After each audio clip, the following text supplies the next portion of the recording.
Quando o avivamento começa com cartas e não com multidões.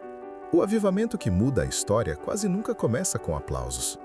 Ele começa com cartas e com risos de desprezo. Ezequias assume o trono em um cenário espiritualmente devastado. Não é apenas crise política, é colapso espiritual. O templo estava fechado, o altar abandonado, o povo distante. Nada disso é apenas descrição histórica, é diagnóstico teológico. Quando o templo fecha, não é Deus que se ausenta, é o povo que se afasta. Quando o altar é abandonado, o problema não é a ausência de sacrifício, é a perda do senso de pecado. E quando o povo se distancia, não é por falta de informação, é por endurecimento do coração. Ezequias olha para esse cenário e faz algo profundamente desconcertante. Ele não começa impondo, ele começa convidando. Capítulo 1. Ezequias não inicia uma reforma, ele envia cartas. O texto diz algo extraordinário. Cartas foram enviadas. Não eram decretos reais, não eram ameaças políticas, não eram reformas impostas. Eram cartas espirituais.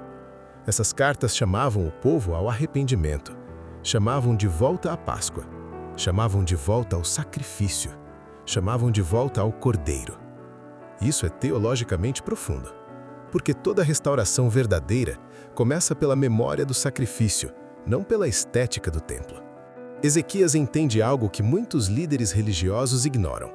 Avivamento não começa com estrutura, começa com consciência. Capítulo 2.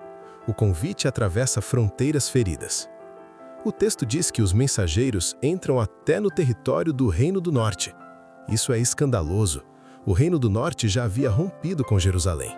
Havia cisma político, havia ruptura religiosa, havia idolatria institucionalizada. Mesmo assim, as cartas entram. Teologicamente, isso revela algo poderoso. O convite de Deus sempre atravessa fronteiras que os homens juraram nunca mais cruzar. Deus não respeita os muros que o orgulho construiu. Capítulo 3. Quando o sagrado vira motivo de riso. O texto é brutalmente honesto. Muitos riram, zombaram. Eles não estavam rindo dos mensageiros, estavam desprezando o sacrifício, rejeitando a chance de voltar. Aqui está uma chave hermenêutica essencial. Zombaria espiritual não é sinal de ignorância, é sinal de resistência. O coração endurecido ri daquilo que um dia deveria quebrá-lo. E aqui você toca num ponto profundo. O avivamento sempre começa como oferta, nunca como imposição. Deus convida, o homem decide. Capítulo 4. Todavia há alguns, o ponto que sustenta o mover. O texto muda de tom. Todavia há alguns. Alguns de Asser, alguns de Manassés, alguns de Zebulon. Poucos, mas verdadeiros. Eles se humilharam e vieram a Jerusalém. Aqui está a verdade que muitos ignoram.